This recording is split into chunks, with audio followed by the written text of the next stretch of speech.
Welcome to Nintendo Dads, episode 434, recorded on July 6th, 2023.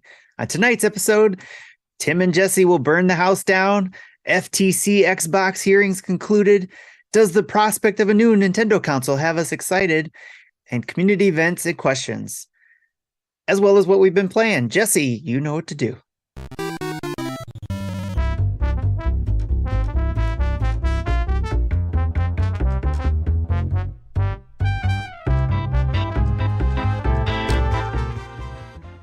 Well, it's that time of the week again where all of us Nintendo dads get together, except half of us aren't here. It's just me and Jesse.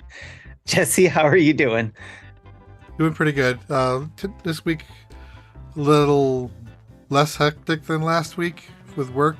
Last week we did a release, and then like something completely broke down Thursday and Friday, and we rolled back, we rebooted everything, and then things started working again. Well, we still don't know what caused the problem. We determined we don't think it's the application, because we put that application up in our QA region, and over the course of 3 or 4 days banged out like 5 hours of testing, and it only reproduced the problem once. And that one call, basically from the caller's point of view, the app hung up before it answered, so they just got this call cannot be completed as dialed, please try again. So I think that was more of a network error as opposed to an app error. So yeah, I don't know what happened. I know how that goes in the testing world. For us, it was right before I was getting ready to start shutting things down, because I'm going on vacation from work starting tomorrow. So I was trying to shut things down, and then all of a sudden I got some notification from somebody saying, hey, did you test this last Friday? Reason why I wasn't on last Thursday, because I had to get up really early to do some testing for a production launch. And I said, yes, I tested that, but there was one aspect of the test that we didn't run, and we just were like, well, that got through, unfortunately. Which was one simple thing, and that was to check the blank copies of these applications rather than ones that were filled out online. The blank copies didn't have something on it that was supposed to have, so everybody was running around like chickens with their heads cut off, like, but we had to fix that in the last couple hours before I could get off. Yeah, well, my plan was to take Monday and Tuesday off for holiday, so I ended up working Monday, so I took that holiday day back. And yeah. I did work like 2 hours on Tuesday, but enough, small enough that I'll still call that a holiday that I took off. Okay. So Ryan from Facebook asked when I'm joining Threads. I don't know if I will. I don't know yet. And he's a tier 3 support at his work, so he can totally relate. Yes. Yep. Good old all that trying to figure that out. So, all right, enough of the dad's work hour. We'll get on with our show, starting with the news.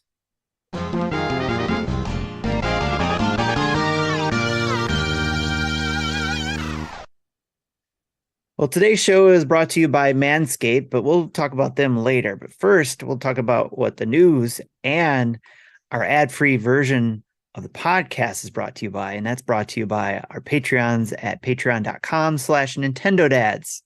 Huge thanks to all of our newest Patreons and all of our Patreons for what they do for us here, including the ad-free version. What am I talking about? Go to patreon.com, go to our page, and go to the RSS feed link where you can download it, and you won't have to hear any ads if you're paying your $1 or more a month for our podcast. Plus, it also helps us to be able to get new equipment and send people like Justin over to the Nintendo 2023 live event. So thank you again for everything, for all of those things, and so much more from all of our community. And we'll talk about that as well later on. First thing on our news headlines is the FTC's XBox hearings concluded, and everything is now in the judge's decision. So if the judge is in favor of an Activision, then the FTC would have to consider its next steps, whether or not it's worth fighting in their in-house court, which is a lot of money for them. And usually what I read is that if a judge doesn't go for it, then it's probably going to be a waste of time. It's kind of like a preliminary type thing. So, but if the judge is not in favor of the deal, then it's most likely MS would abandon, Microsoft being MS, would abandon the deal and pay Activision an estimated $3 billion termination fee, especially to avoid a lengthy fight in the FTC internal court themselves. So the real question is, though, not any of this. The real question is Nintendo a competitor? Because apparently that came up in the discussions. So what do you think, Jesse? It's like, did you keep up on all this crazy talk about Nintendo being a competitor and not a competitor? A little bit. I haven't watched any of the live proceedings. Most of the stuff I know is based on Spawnwave summary every morning. Okay. So, but yeah, I did hear, and apparently I heard that the judge really thinks the Switch is a cool system. And that's funny. Yeah, I would say not only is Nintendo a competitor, but any gaming service, Stadia when it was around, Luna, Apple Arcade, anything that you can play a game on is a competitor, not necessarily in terms of money for the companies, but the consumer's time. Yes. Because I can't play Zelda and an Xbox game simultaneously. I have to choose one or the other. It is so. Why not, Jesse? Come on. They're competing. Well, especially, okay, how about this? I can't play Zelda and Poker Stars VR at the same time with a helmet strapped to my head. I bet you would if you could figure it out. Yeah. So, yeah, because a consumer can only do one of those, play one game at a time, no matter what service you're on. Yeah, I own all the above. I own a Luna controller. I don't have the subscription service, but it's literally 4 clicks of the button to turn it on again if I really wanted to. Right. So, yeah, I would say yes, it is a competitor. I like your point there, because it's like it's a competitor for your time, right? So where we're obviously Microsoft is going to be for Nintendo being a competitor in this environment. And Sony is like, no, it's not a competitor in this environment, because basically, and I like how Polygon broke it down. They said if it's just PlayStation and Xbox, it's a little easier to argue Microsoft gets an unfair advantage in acquiring Activision Blizzard. If it's a global three-way race, especially against the blistering sales performance of the Nintendo Switch, Microsoft can better make the case it's more of an underdog than a market bully. So that makes sense. But I think another point of view is, one I haven't seen yet, is your point of view, which is the time market, people's time. So yeah, it's not just about the money part. Just because I've been playing Zelda, how many other games out there that, whether even on the Switch itself, have I not been playing? Which means exactly. I haven't purchased any other games in, I bought games like within the last 2 weeks, but there's like 6 weeks between Zelda launch and that where I bought nothing. And right. I've never had a 6-week streak where I bought nothing before. Even in 2017, that did not happen. Yeah. Yep. All great points. So, but if anybody else is listening to this or in our community wants to chime in, please, let's discuss this further in our Discord, or if you're following us in our other social medias now on Thread. If you're on Thread, we're there too now. if you're into the whole social media stuff. I probably would have hopped on as soon as I heard about it, but hearing that it's owned by Meta, that is a kind of a deterrent to me. Well, I already don't use Facebook much. Right. I was going to say, if people who listen to us on Facebook or follow us on Facebook, they have access to Instagram, which is also access to Thread. So you can follow us there. But it's just basically a Twitter clone. Yeah, lighter version of that. apparently Twitter is suing Thread because of that they're using uh, trade secrets, Really? I didn't know uh, that. which that information dropped earlier today. Apparently, developers that Elon Musk fired was been picked up by Meta. Ah, okay. Interesting. This is going to be, is this going to be more interesting than the whole Microsoft FTC fight? It might, it just might. All right. Well, again, if anybody out there is listening, if you want to share your thoughts on the Yeah, whole FTC thing, we'd yeah. love to Too hear bad it. Justin's not here to speak up on this, but The business side of things, for yeah, sure. but both the the Twitter versus Threads thing and the Oh FTC yeah. thing. Okay. Maybe we'll poke him next week or next time he's on Yes. for a quick opinion. All right. All right. Next up, we got an event coming up. Usually we mention this under events, but we'll bring it up here since it's a Nintendo thing. And Tetris 99 34th Maximus Cup is going to be happening, featuring Pikmin 4, starting July 7th at 12 a.m. Pacific Daylight Time through July 10th at 11:59 p.m. Pacific Daylight Time. I might play this. The last few I just forgot about and kind of not worried about not getting the themes anymore because I'm never playing the game outside of a Maximus Cup, so it doesn't really matter. I haven't because I don't care about anything else other than the one that I got, and that was the Metroid one. Right. I was been fine ever since. All right. Next up, we've got the only game release information that we have right now. It's been a quiet week as far as games go, too, obviously, because we had a busy month. New Mario Kart tracks release on July 12th. So be prepared to get Wave 5 on July 12th. Isn't there And supposed a to lot of be people, eight waves total by the end of the year? I think so. They So gotta speed it up because they're going to ramp up. they have 3 more to go and they have 6 months to do it. Yep. So So we're looking at one every every other 2 months. maybe. Yeah.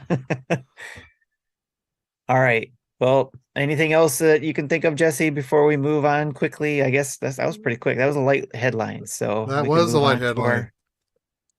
All Go right. ahead. We'll move on to our ad break then.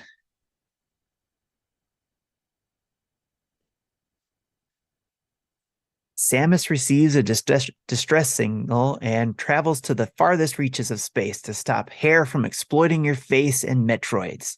She helps you discover manscaped.com and learns their prophecies foretold of your arrival. They left abilities for you to defeat those unwanted hairs.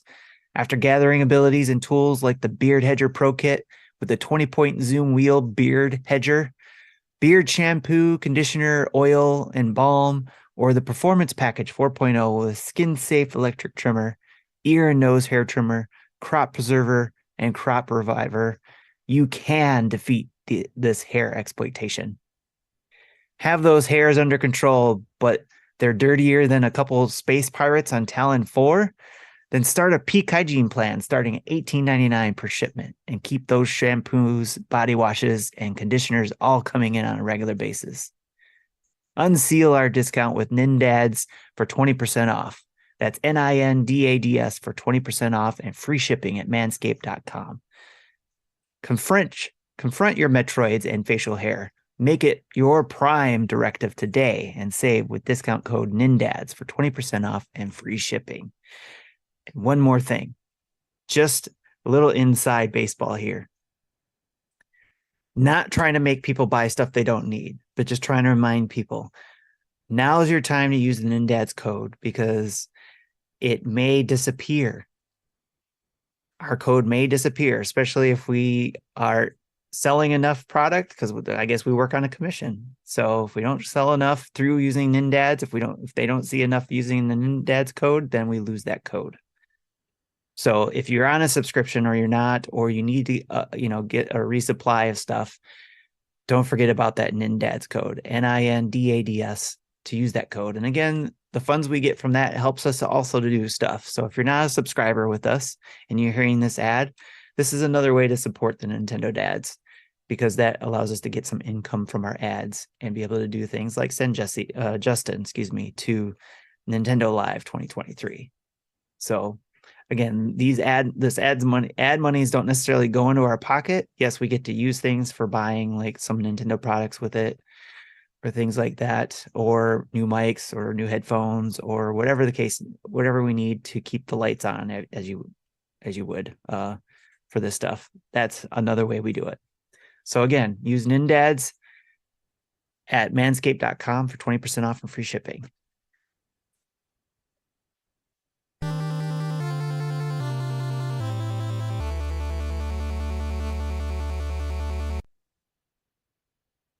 All right, now let's discuss a question that I was hoping not all of us would be around for, but we can maybe leave it around for the next time or whatever.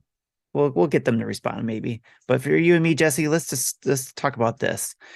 Does the prospect of a new Nintendo console have you excited? Why or why not? And if not, we'll talk about what changed from that. And if yes, what keeps that excitement going? I would say yes, I am excited.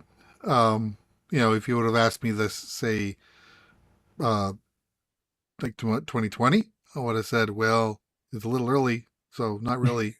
But yeah, we're here. We are 2023. As we've said before, the Switch is the longest current cycle Nintendo has ever had.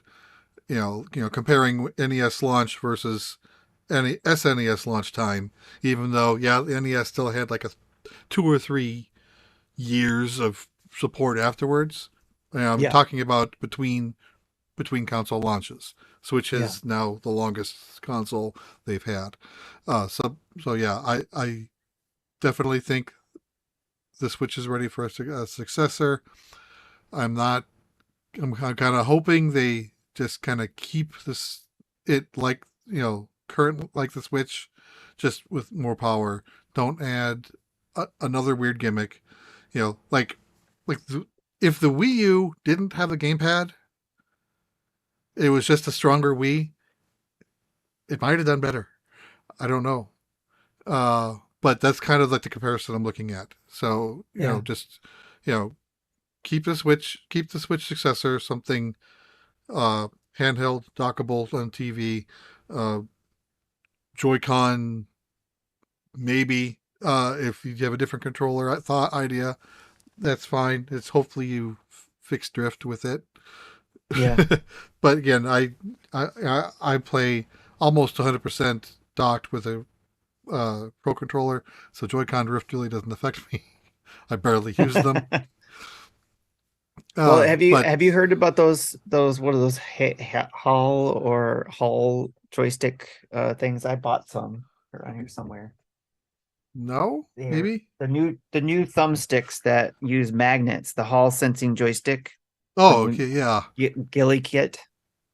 So they use like magnets instead of surfaces that I guess rub against each other Yeah. Oh, so for it's a stick detecting movement. replacement for the Joy-Con Yes. that should be driftless. Yes. And then I've seen a lot of joysticks or pro controllers that have been putting these type of thumbsticks in there and promoting them as, that they use this new technology to hopefully prevent it from drifting and all that kind of stuff. So I wonder if it's true, if it truly lasts longer because of that. I wonder if Nintendo's updated Joy Cons, like you said, like if they stick with the same type of form factor, but just update major components, make it more powerful, but still can be backwards compatible with whatever interchangeable, then maybe they use this kind of technology, buy the joysticks to put in their Joy Cons. I hope so. They're likely more expensive, so yeah, it's a higher expense. But with a new generation, you can hike up the price $5, and I don't think people. Yeah, you'll have people complaining, but the majority of the people will say, "Yeah, we get it." Right. Especially if they make it public that, or at least some sort of statement saying these are different types of sticks Right. than what we had before. I'm sure Without that there would without saying it's a problem, Yeah, of right, course, exactly. because they won't admit that. Finessing the verbiage, right? So, Yeah, the marketing team's going to have a heyday with that one, right. but I think Well, they have to say. I think they have to do something. They have to say something. right. Do I want 4K? Yes. Do I expect it? No. Uh, do I want the dock to give it more juice? Yeah. I would like to see it go 14.4 in P, 1440p, at least. So, it's like the mid step between 1080 and 4K. Right. Yeah. And then, Um, and yeah, then have an maybe, up-res dock or and something then, like and that. then maybe the display itself was 1080, kind of like, well, actually, I don't even think Steam Deck is. I think that's a weird resolution. But I think if they can get the display 1080, they can up-res it to something higher uh, for docked, and then for people who are still on 1080p TVs, great. They're still on 1080p. It's the same. They'll look exactly the same, docked or not. Then. Hey, look, Game Pass is in there. What's up, Game Pass? Coming to visit. Yep. Nice. Uh, So yeah, that's my thoughts on that. I am excited, and I don't know if the rumors are just a lot of people speculating, but you know I think Marty and I both made the same prediction that a successor will be announced before the end of this year and released sometime early next. That looks like the speculation is that's still on track. okay. We won't know until we know, though. That's right. And that will help you both out tremendously as far as points go, for sure. We need it.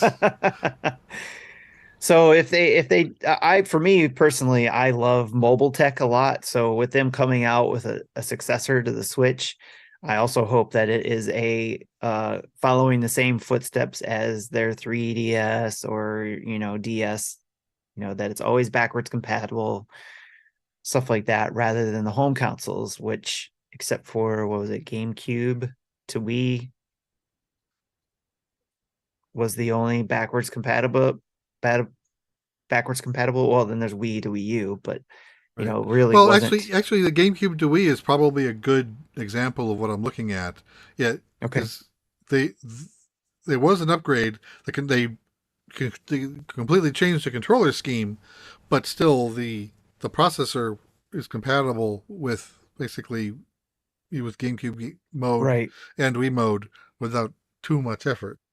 What was it? I read it was Maxis, the company that made SimCity at the time, was complaining or didn't want to make any games because it was basically two GameCubes rubber band together for the Right. Wii, is what they said. So, all Yeah, I right. think So in IGN's even made that joke too. with the Switch, if they do kind of like go like whether it's a two or whatever they call it, Pro, Super Switch, whatever, um,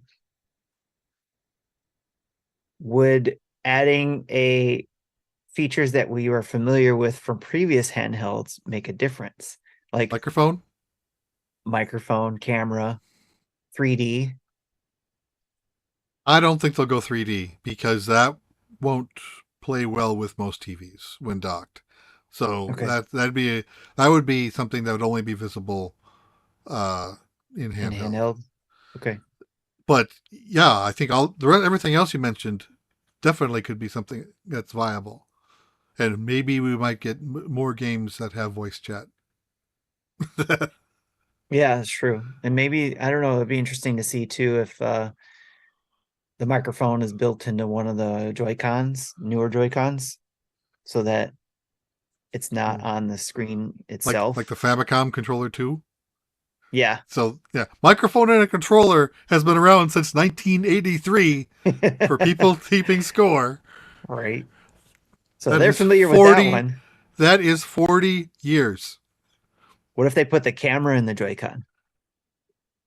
I mean, they No, have the IR camera I, in one side. I I think that's too much bandwidth to try to do at least wirelessly.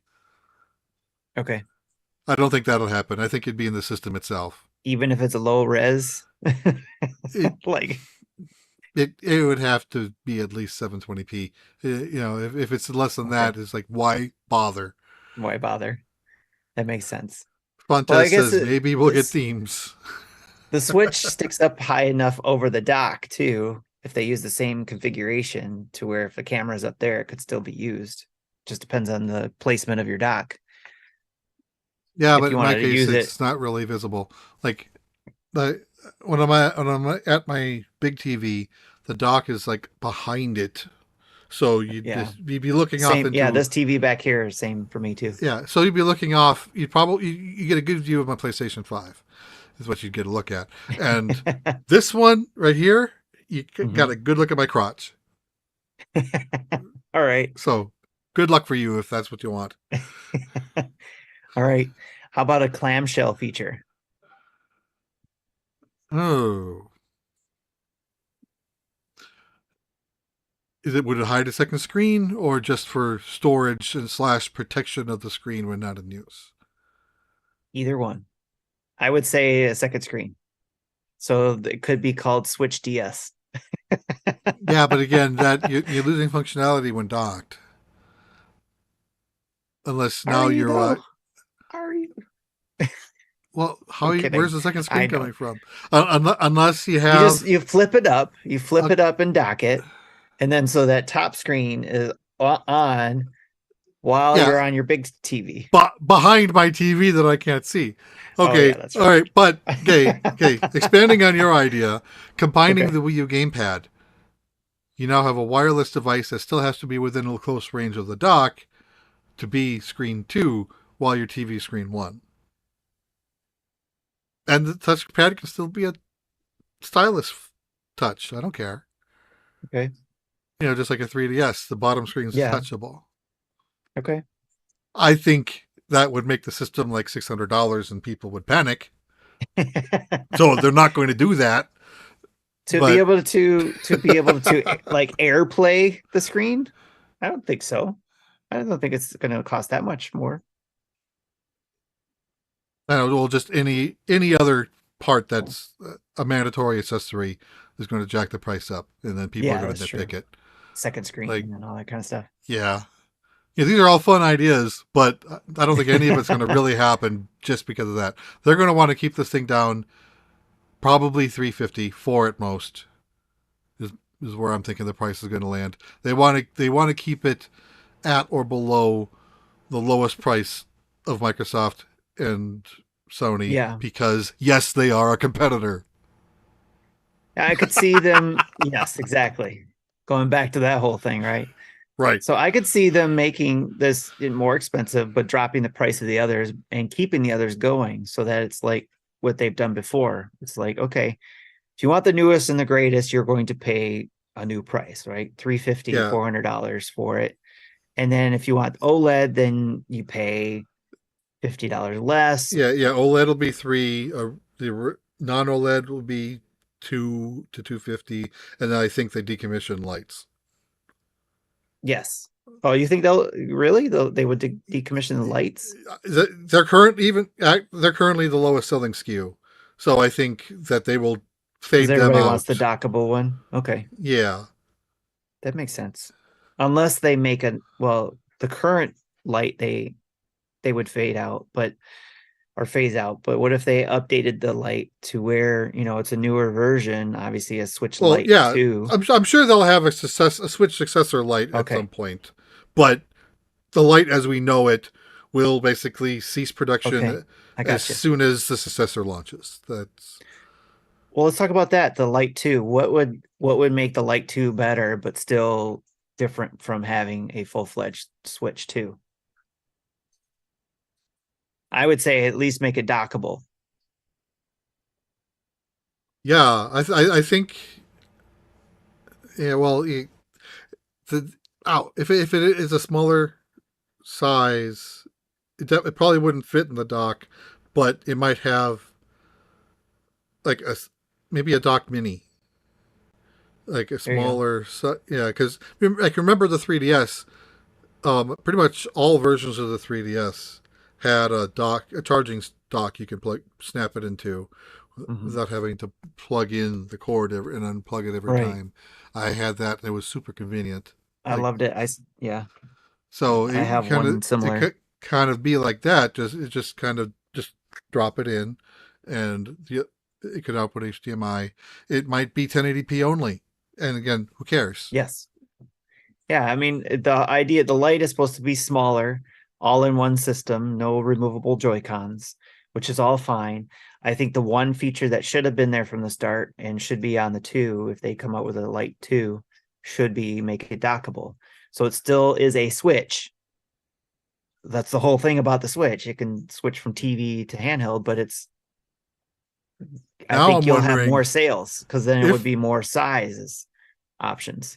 I wonder if they're going to redesign the dock for the main Swiss system.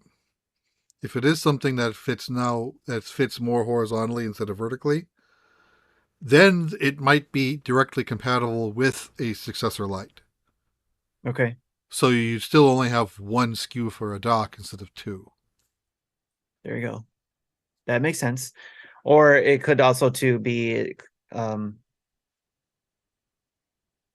you know how Nintendo likes their accessories, so they could come up with an crazy accessory that would Yeah. work with a dock and but you just put the insert in and then you can put your Switch Lite in there too. Right. Yeah, like the Circle Pad Pro. It's something that's like a slide. Slides in something that slides into the successor light, and then that slides into the dock. Is that what you're talking Right. about? Yeah. Yeah. Fun. Or like you said, you if it comes with its own little dock, like maybe a what's that little portable one you guys have? The one from Dinky. Ginky, yeah, our friends over at Ginky, that Ginky one, like something similar to that, because even the Asus ROG has that. The Ally has a little plug-in dock that you can use. So maybe the Switch Lite uses that, and it's something that you can sell separately so that you can also use it with your regular Switch if you wanted to. Yeah, or like I have a similar device with my laptop that lets me, you know, I can plug Yes. in HDMI into it through that. Yeah. Yeah, yeah. Nintendo Funtez brand says version. something that is like I agree with. If it doesn't have backwards compatibility, the internet pitchforks will come out. So yeah, Yes, agreed. it needs to have backwards compatibility.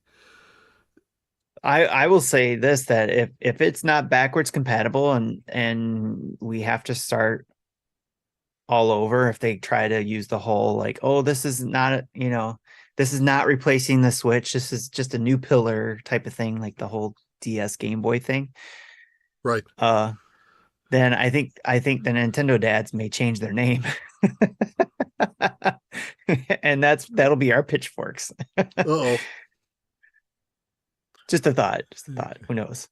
I mean, because we all talked about it. It's like if it's not backwards compatible, then that would be, it would give us a lot of content to talk about for a while. Right. But I don't know. We'd have Yeah. But whether it is or isn't, I'm still in day one. yeah. Whatever it's going to be, and it's going Well, to it's be really hard Nintendo. to, and I'm sure that the scalpers are going to have a field day similar to PS5 and Xbox Series X. So Yeah. it's going to be really hard to find one. Well, that was something too that Furukawa said that brought up in his interview, that they wanted to try to fight was the scalper thing, which is why they Yeah, wanted to but make sure there was his, enough his solution supply. was we're just going to make a lot of supply. I'm like, Yeah, the supply thing. that's not enough. Let us order it from your website directly. Yes. With the Nintendo Put in a ID, pre limit one, maybe two, uh, allow for a wait list. Like, yeah, I don't care if I have to wait 3 or 4 months, as long as I know I'm getting one. So I Yeah, don't let have us put to. the order in and So I then don't we have would. to keep hunting Walmart website and Right. not eBay. Oh no, but you know what I mean. So just I don't have to. Yes. We don't have to go through the rigmarole of how we got our PS5s 3 years Well, ago. even if you want to do With it through again, retailers, eventually the retailers will have it on their shelves. But if you're going to pre-order, I think that each retailer could have a pre-order to where oh, you put your orders in and Nintendo handles their yeah. the number of orders they got. another retailer I was trying to think of and couldn't, GameStop, and that tells you how relevant they're not being right now. So, well, they have a good relationship with GameStop, so maybe there's some sort of program they could have there between that and some of the retailers. So, Didn't they get a new CEO recently? I don't know Remember, what's going on with I GameStop. don't know. Again, I'm not 100% sure if I read this right, but remember a few years ago we talked about the Chewy website guy being on their Yes, board. yes. I think he might be a CEO now. Not Oh, 100% okay. sure on that. Yeah, let me Google that real quick. This would be All right. fun. Well, that makes GameStop sense because I CEO. mean, his idea was to go that route, and I remember us talking about that when Reggie left because Yeah, he said it was in capable hands yeah. by Early that guy. June, Ryan Cohen appointed executive chairman. Okay, nice, good So for him. maybe he's not CEO, but no, I don't know. It's hard to tell. Maybe he is. What happened to the CEO of GameStop? Furlong was fired and CEO the same day he resigned from the board. Blah blah blah. Yeah, elevates. GameStop out CEO elevates Cohen as sales fall again. Yeah, so yeah, I guess Ryan Cohen's the CEO now, Alrighty. which I don't think is really going to help any because they're on a downward spiral. I know how to get him out of it. I've tried to explain it, but nobody, they don't want to hire me as CEO, so that's okay. All right. Wouldn't selling directly to the customer give Nintendo a larger profit margin? Yes, though I don't. I think like the profit. I think the profit margin on systems is normally like $5 or $10 anyway to the store.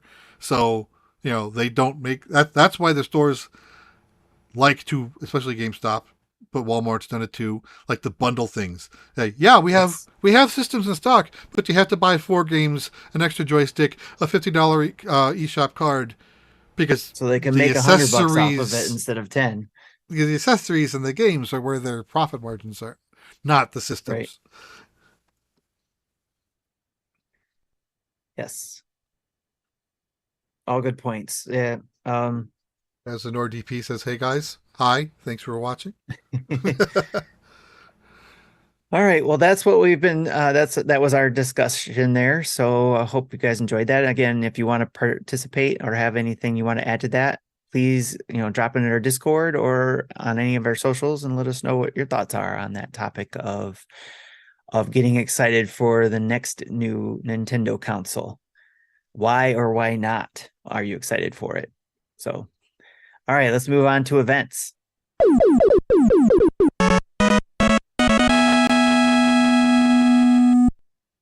All right, we got a couple Discord community events going on. First one is the table, which happens every third Friday of the month at 10 p.m. Eastern time. The community gets together at the table, otherwise known as the Discord voice chat room, to discuss whatever is on everyone's mind. So, want to join in? Subscribe to us via Patreon or Twitch, get access to Discord, and join in on a schwack load of events like the table and Monthly Mayhem. Speaking of Monthly Mayhem, we've got with the Dads After Dark show, we've got our latest Monthly Mayhem going, which is you get to pick one of these 4 subscription services, such as Luna, Game Pass, PlayStation Plus, or Nintendo Switch Online. Then you pick a game you never normally consider playing, such as the genre, perspective, pedigree, etc. You play it. You don't have to beat it. You just play it, and you submit a written or video review. Why did you pick it, and what did you think of it? And were you glad you played it? You turn that in, and the best game review gets $15 eShop credit. And then there's a lotto drawing for a $10 eShop credit. Nintendo says our Stadia, but they're not around anymore, so they can't do that. No Stadia. Otherwise, Stadia would have been on the list, I'm sure, as well. Yes. If they included Luna, they would have included Stadia. I forget how we say Luna. Is it Luna? I don't know. I don't know. Yeah, some because crazy way of saying Luna. I haven't listened to the latest episode yet, but apparently Drew's picked it up. Yes, I see on TikTok, he did a video of him showing off the controller, and I took a picture of his video showing off the controller and picture of my controller next to his picture. Yeah. Then he says, Just then how about Amico? I'm like, well, you have to have a service or product that exists. yes, it has to be a service. So you got to pick one of the subscription services and then pick a game in that service, one that you normally would not consider playing. So I was trying to think of a way for us dads to get involved. And I figured that maybe each one of us could pick a service and then the other dads pick a game in that service that we think the other one would probably never play. I have one for Justin. Okay. What would you pick? On NSO. Mario's Picross. There we go. Hey, Justin. All right. All right. I'm going to put that down here just in case for next time. Save that. Justin. I don't know who of us owns Luna. Again, I do. I just don't have the service. But again, if I need to pay $10 or $15 to sign up for an extra month to do this, I'm willing to do it. Yep. Nintendo says here. I'll play Smash Ultimate with Labo VR. Yeah, no, that's not happening. Smash I do have Labo VR kit. Though. Right, yeah, that's not a subscription. But I do have Labo VR, but it's still in this box, and I probably will never open it. Same here. I have that in the box and never got around to putting it together and probably just leave it there now. All right. Yeah, I've been trying to rack my brain on what I would pick too. So I'll have to look around and see if there's something on Luna or Game Pass or PlayStation Plus. So we'll see. Yeah, but again, we'll see. I personally have access to all four. So if anyone wants to pick here. a game off of any system, sure. I was trying to think of one for you, and I thought maybe first person shooter, but I don't want to make you sick. Right. So I tried. Well, I was going to say Metroid Prime isn't available on a service, but last time I tried playing Metroid Prime did not go well. I tried playing GoldenEye. That didn't go well. That's more a controller issue than my nausea issue. Okay. I was going to say, does would a third person shooter bother you, or from a third person perspective? Okay. Or is it mainly just that? What about a racing game? That would qualify. That's not a game I normally would play. I think the last time I legitimately was good at a racing game was the original F-Zero. Did you ever play the new Forza game? No. But that would probably be a good one for me. I think that's a good one. So let me see. I'll say Tim says Jesse, Game Pass, Forza Horizon. Was that Horizon 5? Was it, or 4? I think 5 is the latest. 5. Yeah. Nintendo says Rugby 2024 for me. I don't even know the rules. I've never even actually seen a game played, so just generally helps when playing a sport that you know the rules. All right. One, I think we'd have to pick one for PlayStation Plus, because Marty's got a PlayStation, right? Yeah, I think he has Plus. That may switch things too, because I mean, we may have to pick something that he owns. Right. Well, I don't think we necessarily have to be limited to one gets one and that's it. That's true. Like if Luna doesn't get picked, but two of us get Game Pass or two of us gets NSO, I think that's fine. That's a good one. That's a good point. All right. Well, if there's any other thoughts on what the dad should play on any of these services, remember the game has to be on one of the services: Luna, Game Pass, PlayStation Plus, or NSO. And if you have a suggestion, just drop it in our socials or send it to our nintendodads@gmail.com or in our Discord. We'd love to hear your thoughts on that or suggestions. All right, summer game shows. We still have the Nintendo Summer Play Tour going on. You can go to nintendo.com/events/play-events for details. And you want to go there too, especially because they're supposed to be adding other tour locations for you to see eventually, in case they aren't coming to a town near you. They may, if you keep an eye on that website. And then we have Gamescom opening night live August 22nd. And then there's Nintendo Live 2023 and PAX West going on Friday, September 1st through Monday, September 4th. There's also, well, it's not a summer thing, so I guess it wouldn't count. Tokyo Game Show. That's not a summer event, is it? I don't know when it is, but that's coming up soon. Tokyo Game We're both googling it at the same time. Game Show September 21 through 24. So I would say that is not in the summer. That is a fall event. Okay. It's like the first day of fall. that'll start the fall events. All right. Well, with that, that is the end of our events. Let's go on to what we've been playing.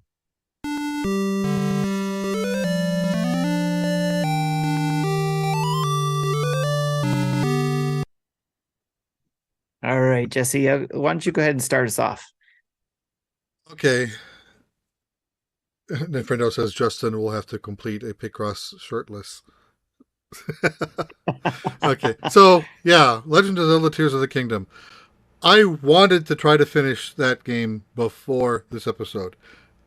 That didn't happen. In fact, people in the Discord could attest last night. I was really frustrated with it. Yes, you were. Okay, while I'm talking, let me load up my stats. But yeah, so I tried to go to the end boss, and it is just, first I got lost. I ended up stumbling into an area where I shouldn't have, and then like I ended up like in this big tower with broken stairs with a lot of places to ascend up, and then I got to like the top, and I'm like, okay, now what? There's nowhere up, nothing to do up here.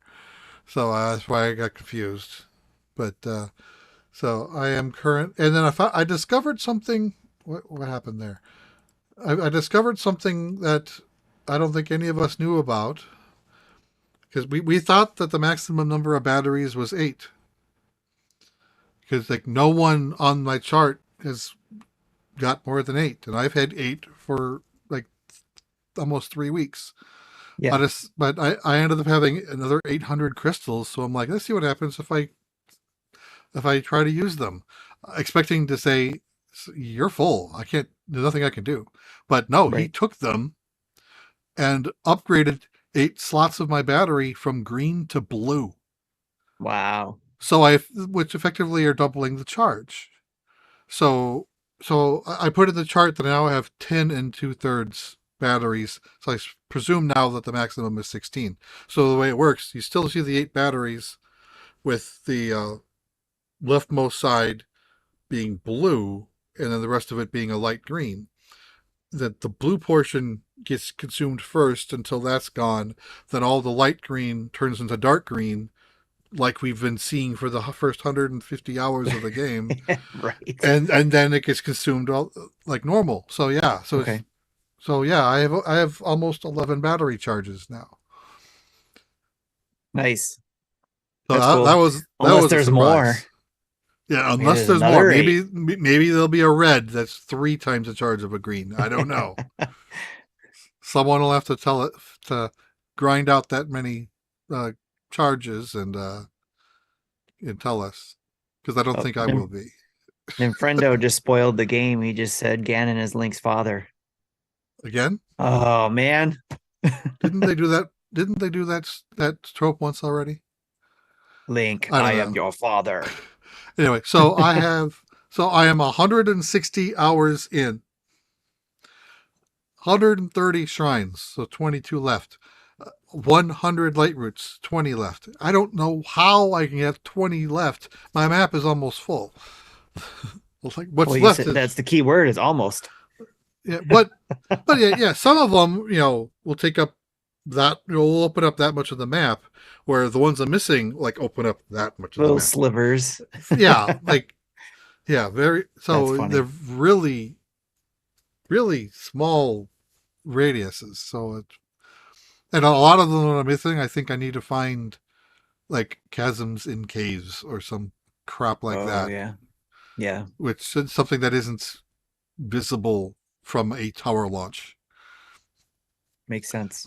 See, I have 21 out of the 23 main quests. Obviously the last two are find Zelda, beat Ganon. So okay, ooh, surprised that those are the last two. Uh, I have 52 side adventures, so I'm missing 8. I have 22 shrine quests, so I'm missing 9. 86 side quests, I'm still missing like 50, but still out of everyone in this list, that's no one's got over 80 besides me. Even Blanco stopped at 78. So who knows what he's at? I don't think he's updated this since he rolled credits. But Yeah. so yeah, I, I've been 160 hours. I haven't been idling. I've been doing things. I've just been Right. doing other things other than the main story. And when I do the main story, that's when I get frustrated. The temples upset me. This is upsetting me. Is this at Uh, all on your list of game of the year talks? it'll be on Because my list. okay. I don't think it will be top. Okay. It kind of depends on how Pikmin goes. But really, with all the frustrations I have, it is going to take a lot.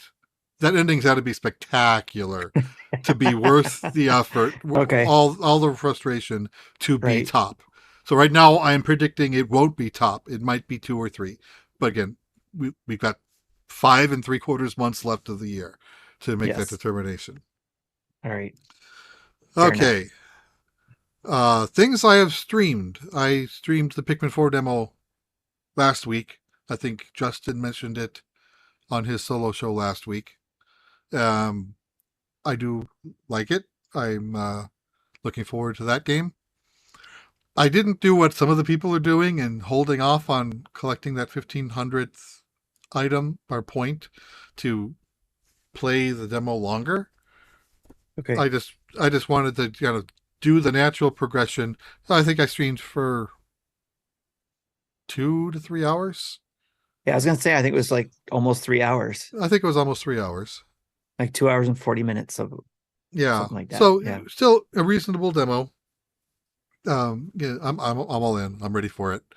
And if you don't Um, want to play it, you can go watch Jesse play it right. for two Um, hours. okay. Then I also played the first mission of Ghost Trick Phantom Detective. I did that on stream because we got a review code, so thanks to the publisher for that, which I think is Capcom. Um, again, so this is a game I did play the DS version. I remember the end of the DS version, I was just kind of getting sick of the game and wanted it over, and ended up walkthroughing like the last few puzzles, kind of Okay. like what I ended up doing with Layton and Ace Attorney games. I just want to see You the end of had the your story. fill and you want to I get to just the I end. just Yeah. wanted to see the end of the story and do it. But so one of the big mysteries that you see at the end of Act One is, well, first, who killed you and why. I don't remember. Um, who is Ray, the other ghost that's helping you? Okay. I know who Ray is. I remember who Ray is. It's not a character you meet in that first chapter, but I think you meet him really soon after that. Um, that's all I'm saying from there. Um, and then what happens to that girl detective, I don't remember either. So this is a game I want to play. I don't know when I'll get to it. I don't know if I'll get to it again. I have other things I want to do, like Pikmin 1 and 2. I bought those and haven't touched them yet. And then Friendo's replaying Pikmin 3 on the Wii U. That's also a good game. I remember I played that on the Wii U, I think twice, and then played it on the Switch when that came out. Nice. Um, yeah. So then the last game I wanted to talk about, you can blame Adam Leonard for, because I had originally never heard. When I first saw this game, I was going to pass on it, but his review kind of talked me into playing it. It's called Pixel Ripped 1978. It's a PSVR 2 game. I think it's also on Oculus.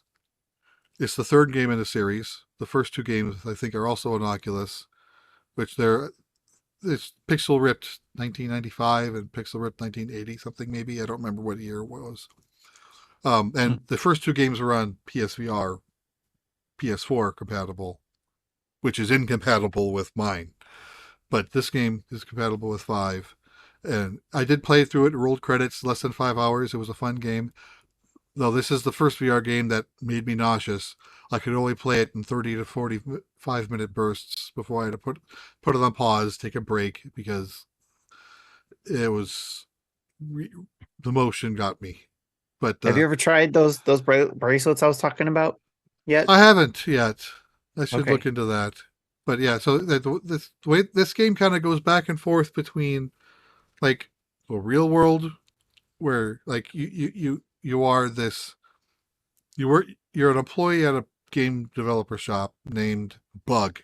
It's your nickname, and you work as a game debugger, or at least that's one of the things you do.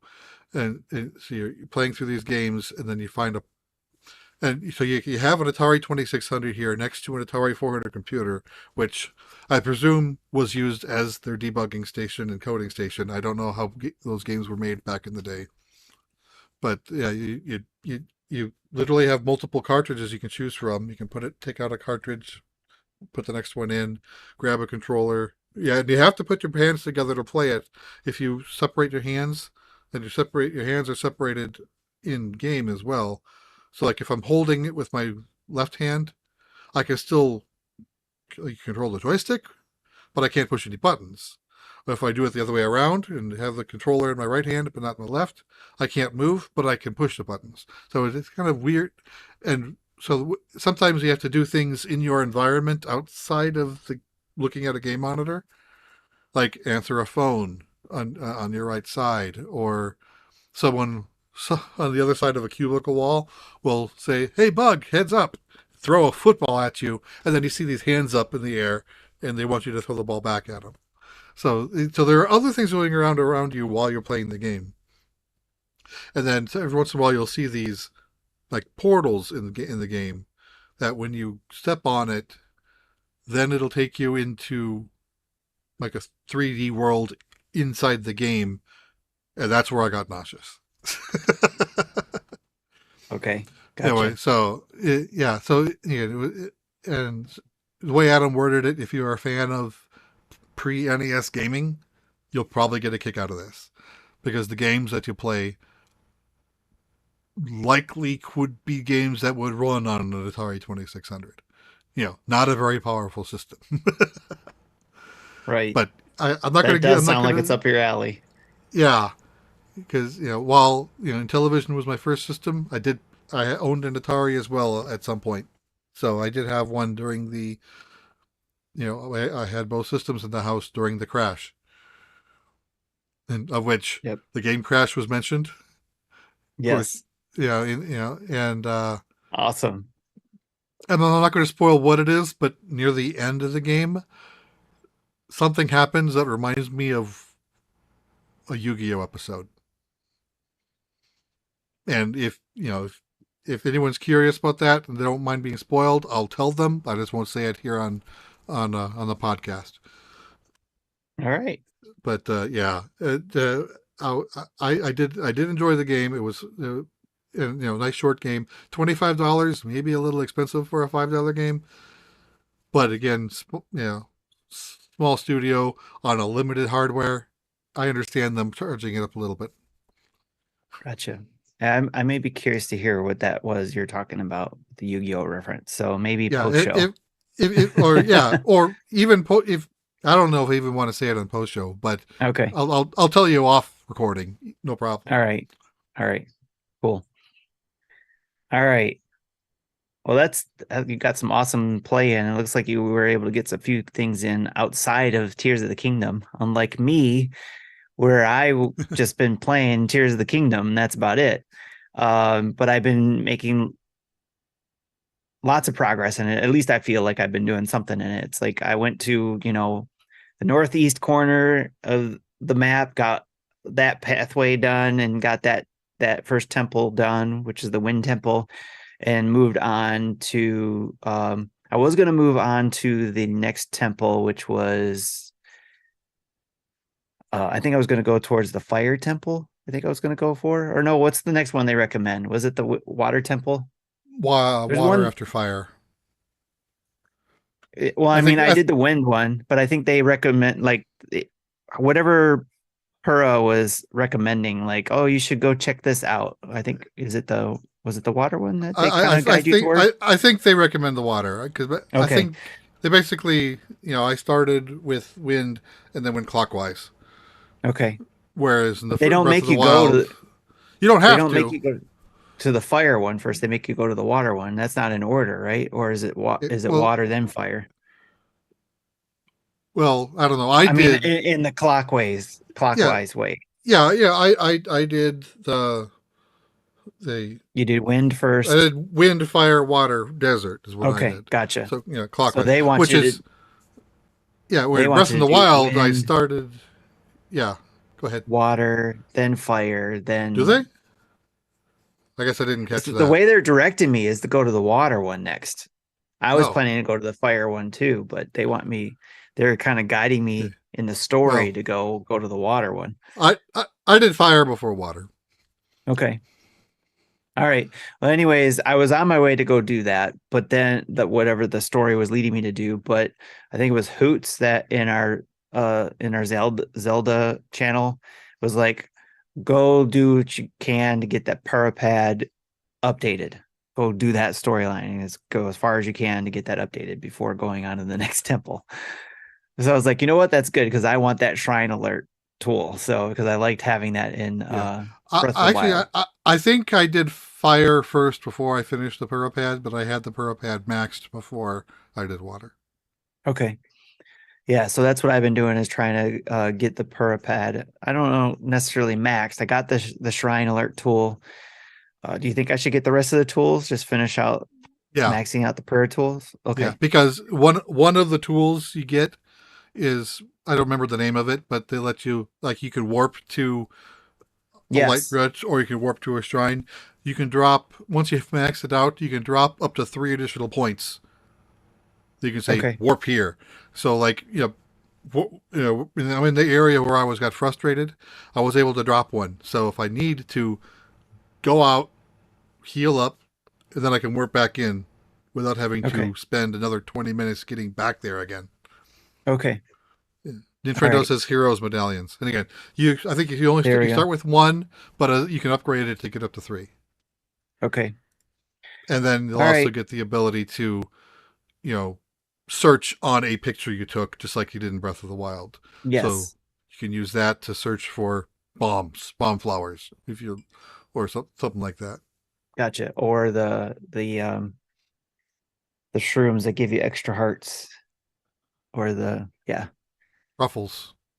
the truffles. Yes, that's what it was. Yeah, the The truffles hardy are truffles.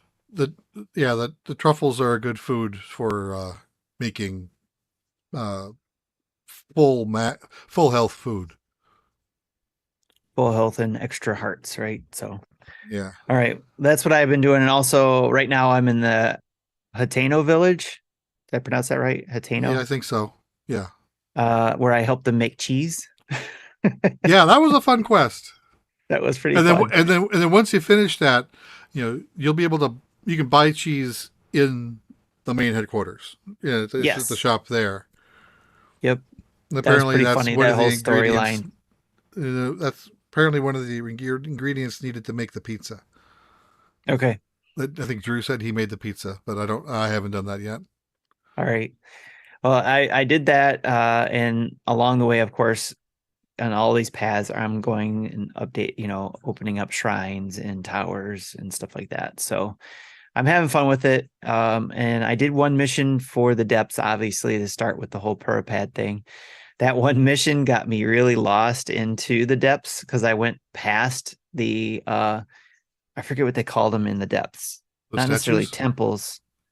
Yeah, there was like the first one where you run into that one bad guy from the Shika tribe. Oh, Is it Yiga. the Shika tribe? Giga, yeah. The Yiga tribe or whatever that is. Oh, The oh, yeah. Koga. this what is it? Koga? Yeah, that main Yeah. guy, the leader, The right? leader of Yes. the Yiga clan. Yeah. Yeah. So like I did that first mission. Well, actually I went past that again. I don't know if it was called the temple down there, where the first mission where you're supposed to go out there and follow the statues to get to It's, that first yeah. temple. Yeah, it's a thing. Yeah, I know where. I'm not going to say the name of it because that might spoil it still. Again, Okay. we're 2 months in on something that's early game content. Is that really a spoiler? I'll save it for now. But I know what you're Yeah, talking about. I won't name it then. Oh, What is Miz basically I says ended Miz says they're mines. So I guess yeah, a mine, an abandoned there. mine. Okay. Oh, mines. Yes. Yeah. So the first mine, I went past because something caught my attention and I said, oh, there's a building. I think that's probably where I need to go, but I'm going to go this way. So I went and was still following statues, but the statue changed. And I won't say they changed to what because it could be spoilers. And I started following those statues and ended up all the ways to the most southern point of the depths and to the southwest. Started going southwest and I was like, okay, I need to stop here. I got to I opened up a travel point in front of one of the mazes that's down there. And I was like, okay, I'm gonna save Oh, this spot okay. I know where you found. and I'm gonna go back because I missed something here. And I went back to the first what I thought was gonna be the mine, and it was. And Yeah, then and that's when you I got can't that first story done. and you can't enter that maze from where you are. Yeah, no.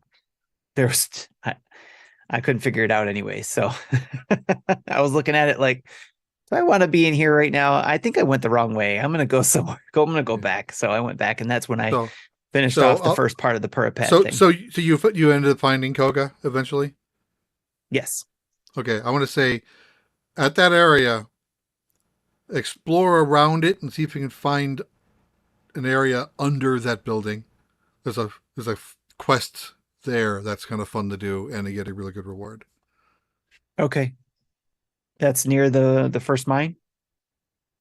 Yeah, where you fought Koga the first time. Okay. Okay. To go underneath. Interesting. All right. Yeah. Oh. Oh. Okay. All right. Mine's I the think mind is working now. yeah, because I stumbled upon something over there, and I ended up going underneath it, and was like, this isn't right. So I had to go back up. Because there was a statue down there, and it told me I had to do Ms. something. Okay, that might be it. I don't know if it's the statue I'm thinking of. Ms. says, "Oh, that mine! I'm so happy how no one has spoiled that for anyone." Yep. Yeah, So yeah, I I'm forgot about that. I need to go back to my list of side quests and remember there was something I had to do with that statue to be able to go mhm. back to it. So yep. And there was I something else I remember wanted to now. say, but now I forgot. Oh yeah, one of the things I did do last day or two was I defeated Koga the final time, Okay. and Oh yeah, you posted the video. Was that the final time when you posted the video yeah, about it flashing off and yeah, doing the I posted something on Twitter. I was amused by the clip. the Pokemon reference you made? Made a Pokemon reference. Yes. I thought that was brilliant. It was great. All right, so that's what I've been playing again. I've just been focusing on Tears of the Kingdom. Unless there's a game we have to do first look at or something, then I'll jump into that. But I haven't had one, I guess, in the last couple weeks. Oh. Ms. Um, asks if we're making funny constructs to kill enemies. I'm not. I probably should because yeah. like I I I don't remember how to dodge, so therefore I can't do a perfect dodge because as listeners in the show know, I don't like uh, Platinum games because they have a dodge mechanic that you have to perfect, otherwise you can't play the damn thing. And so I can't. I don't know how to dodge in this game. So I can't. I have beaten a few Lionels, but when it comes to the silver ones, Like there's a Coliseum that is basically a 4 Lionel gauntlet, each one getting harder. I got to the last one, couldn't beat it, and I'm Mm. frustrated with that one too. Yeah, I'm not good at those either. So, what's up, Hambone? Thanks for stopping by. I saw you were here earlier too. I meant to give you a shout out. So, Hambone Johnny there with the dodge is jump. Dodge is jump. Use the jump button and time it. That's what he's talking about. Yeah, I'm lousy at the timing though. I guess it also depends on whether you use your shield or your weapon. Will depend on Yeah, whether you do a yeah. parry I, or a I, I dodge. was I was doing a shield deflect and could hit that off sometimes, but that rips the hell out of shields. I had a number of 55 Unless you do strength a and 70 perfect. strength. Even those, even with perfects, you still they wear the shield down pretty quick. That's Like not what I one fight, understood. Perfect ones don't take damage. well, I don't know, but Perfect dodge or perfect parries with the in one shield or one whatever. fight against Lionel that I ended up just suiciding so I can get my shields back, I burned through 4 shields, and they were like level 55s or 70 shields. Mm.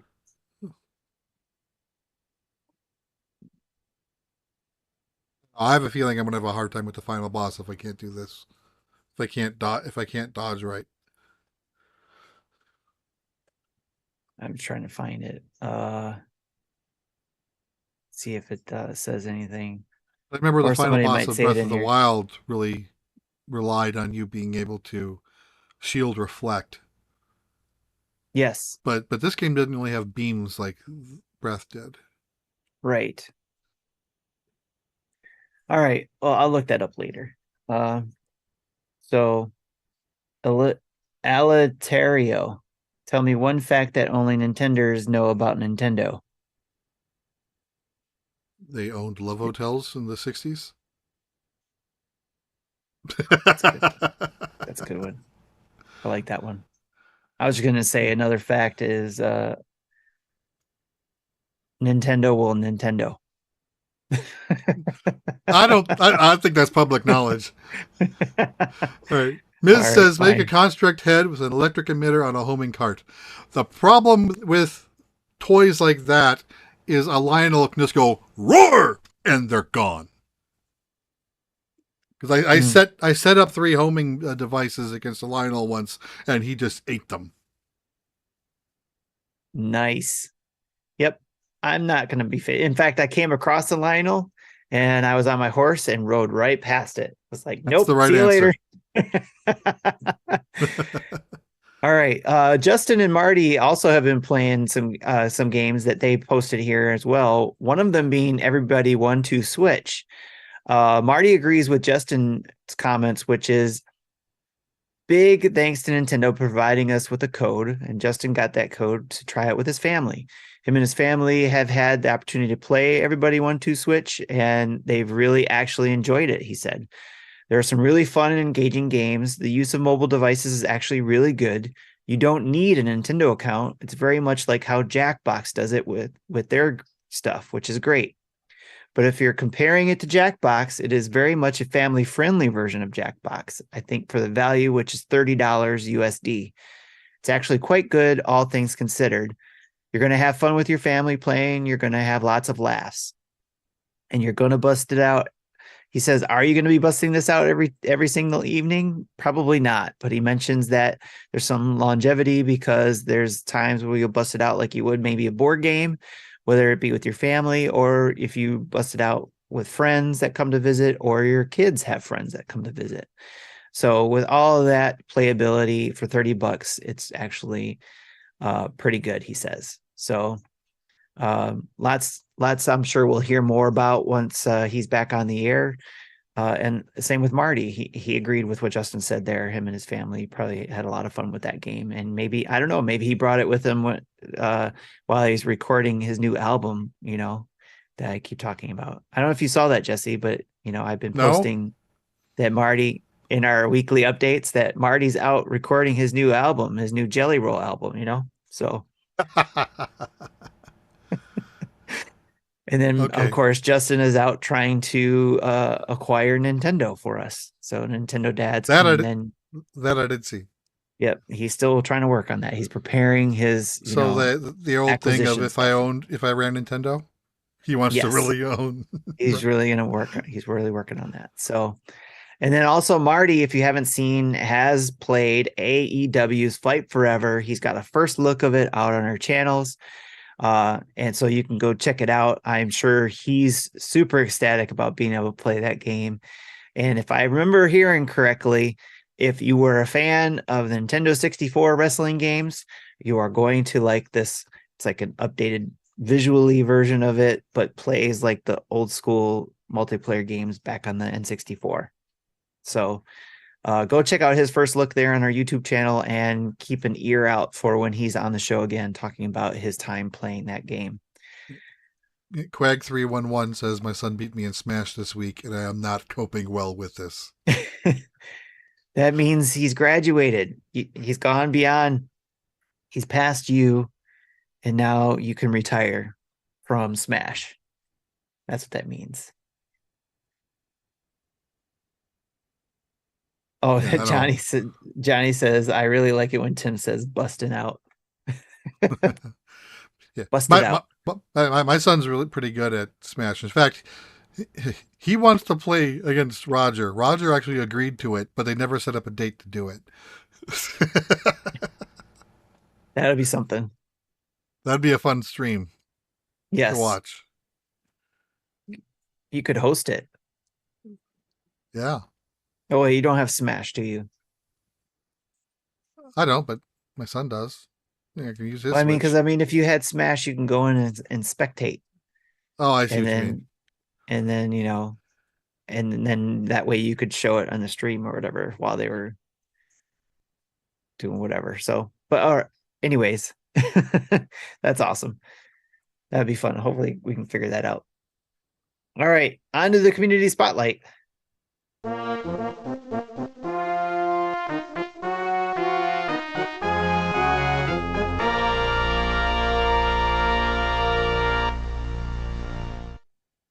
All right. Again, thanks for everything for everybody who stopped by this evening. We gave shout outs to a lot of people already, but again, shout out to those who stopped by, like Ms. and Quag and Nimfrendo and Beer Bear Cars Cervezier. Cerveza. Cerveza. And I was I saying am bad at pronouncing stuff. it's a dark maroon color on a dark background. It's hard to read that. Uh yeah, let's see. Hambone, Quag, Nintendo, Miz, uh, uh, Alaterio we mentioned earlier. Yep. Mecha yeah. Dragon. I missed that one. Hey, Mecha Dragon. Mecha showed up for a bit. Yep. That He guy goes, "Ooh, Laffer what I again, he's miss? in I there. he hopped in and says, "Ooh, what I miss? I heard card games." That was like just as I mentioned Yu-Gi-Oh. Of course, of course. Fontez came in, Game Pass News stopped by, Ryan Black was here. So yeah, shout out to Ryan Black from the Nintendo Nostalgia for stopping by. So let's see. Beer Cerveza says it's beer in 3 languages. Oh wow. That's why I can't pronounce it, because I can't pronounce other languages very well. That's very American of me, I'm sure. So Beer Bear Cerveza. Yeah, kind of reminds me of an anime I watch. It's called Kuma Bear, where Yep, it's Kuma all the is same. bear in Japan. So it's bear It's bear. bear. All right. And no, you did not miss the questions. I'm just getting started, Mecca. Good, great segue. We'll go into the first one from our emails from Warren G. Akers. And oh, by the way, Jesse, did we get any voicemails We or did. I no? just forgot to put it in the notes. Okay. All right, cool. So as It's in the I'm notes now. all right. For each of you, what is the worst mainline Zelda game? For me, I think it's Triforce Heroes, but Twilight Princess is next in line. So, Jesse, what's your worst mainline Zelda game? I would agree with Triforce Heroes. So, right at this time, not including Tears because I'm still fighting with it. There are 3 Zelda games I have not rolled credits on: Ages, Seasons, Triforce Heroes. Of those, Ages and Seasons, I'm willing to try it again when we have it available. I will not try Triforce Heroes again. What if there's three of us to play? Maybe if we have 3 of us in the same room, I would try it then. But I'm not trying it one player, and I'm not trying it against randos. Right.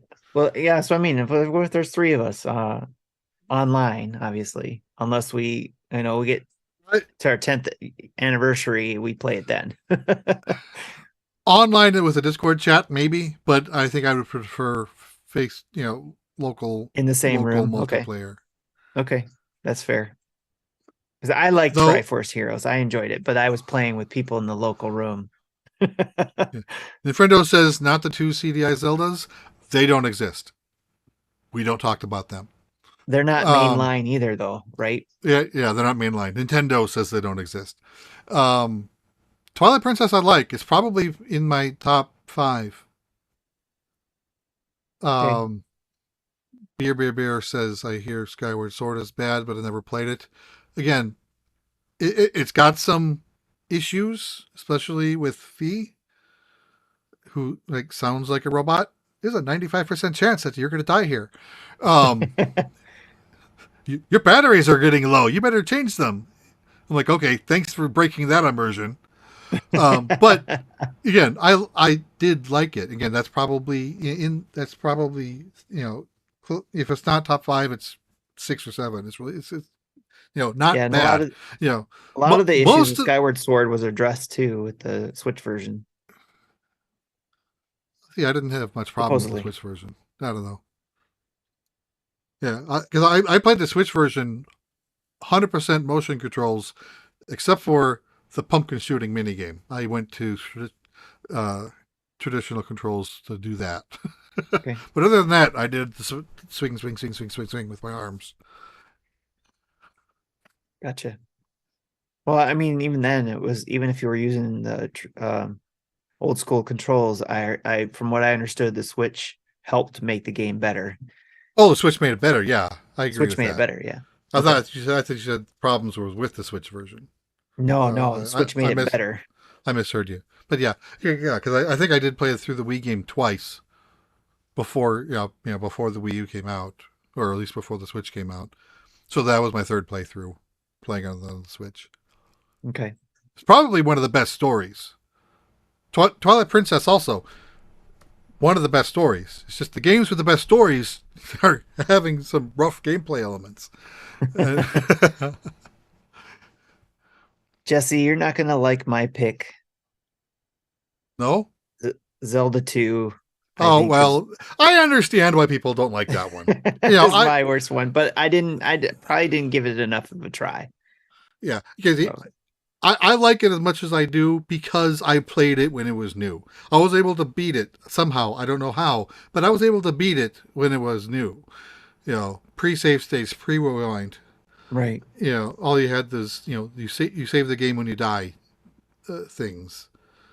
But I fully understand why people don't like it today. And it's virtually unplayable by today's standards unless you do save states and rewinds.